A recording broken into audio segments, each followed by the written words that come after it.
Halo teman-teman para pejuang CPNS, selamat datang kembali di DR Story.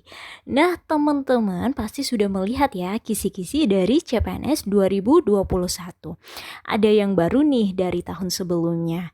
Di CPNS 2021 untuk SKD TKP ada materi baru yaitu anti radikalisme. Dan kali ini DR Story bakalan bahas materi dan contoh soal dari TKP anti radikalisme. Nah, ini dia para pejuang pengertian dari radikalisme menurut KBBI. Jadi radikalisme ini tuh ada beberapa pengertian ya. Yang pertama adalah paham atau aliran yang radikal dalam politik. Kemudian yang kedua, paham atau aliran yang menginginkan perubahan atau pembaharuan sosial dan politik dengan cara kekerasan atau drastis. Dan yang ketiga, sikap ekstrem dalam aliran politik. Nah, menurut KBBI ini radikalisme ini berkaitan dengan aliran politik ya. Dan untuk di Indonesia sendiri ini biasanya dikaitkan dengan politik dan juga agama. Dan menurut modul dari BUMN, untuk radikalisme ini sendiri mempunyai dua pengertian dalam arti positif dan juga dalam arti negatif.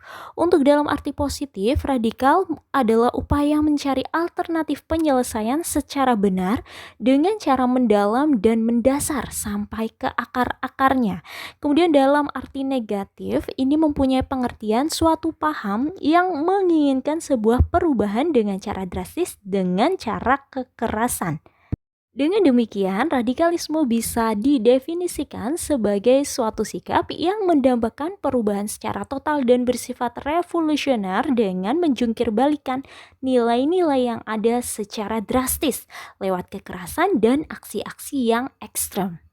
Menurut Hasanuddin, Direktur Lembaga Riset Alfara, seseorang yang terjatuh dalam perangkat radikalisme memiliki beberapa tahapan. Umumnya dimulai dari terpapar secara pemahaman, kemudian berlanjut sampai tindakan. Dan ini dia tahapan perubahan paham, sikap, dan tindakan dari radikalisme. Yang pertama adalah intoleran. Ini suatu pandangan yang benci keragaman dan perbedaan. Jadi pada tahap ini intoleransi masih berwujud pada paham saja. Jadi masih terpapar dari sisi pemikiran atau pemahaman. Kemudian selanjutnya sudah masuk ke tahap radikal, ini sikap yang mulai aktif menyalahkan orang lain dan benci kepada aliran yang berbeda. Ini sudah terpapar dari sisi sikap. Dan tahap yang terakhir adalah teroris. Ini tindakan yang mulai mewujudkan radikalisme dalam tindakan dan aksi kekerasan. Jadi menyikapi perbedaan dengan tindakan pembunuhan. Dan ini dia ciri yang bisa dikenali dari sikap dan paham radikal.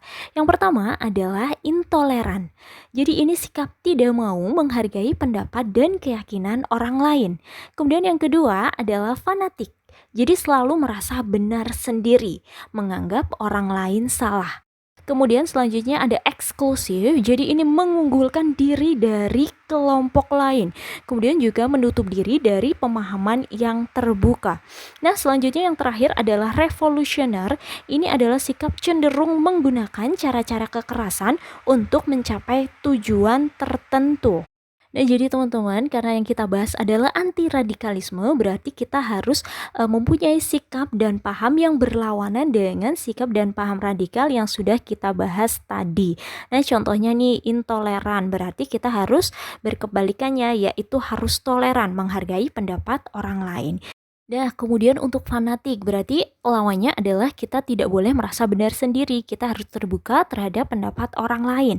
Nah, kemudian untuk eksklusif, berarti lawannya ya kita harus merasa sama dengan orang lain atau kelompok lain dan tidak menutup diri dari pemahaman yang lain. Nah, kemudian untuk revolusioner, berarti kebalikannya kita harus menggunakan cara-cara yang lebih diplomatis atau tidak menggunakan cara kekerasan.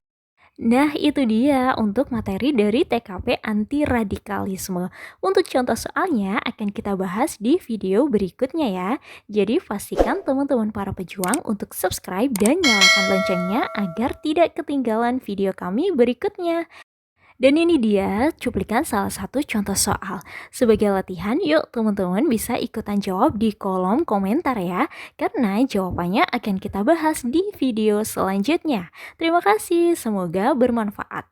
Lolos CPNS tahun ini, amin!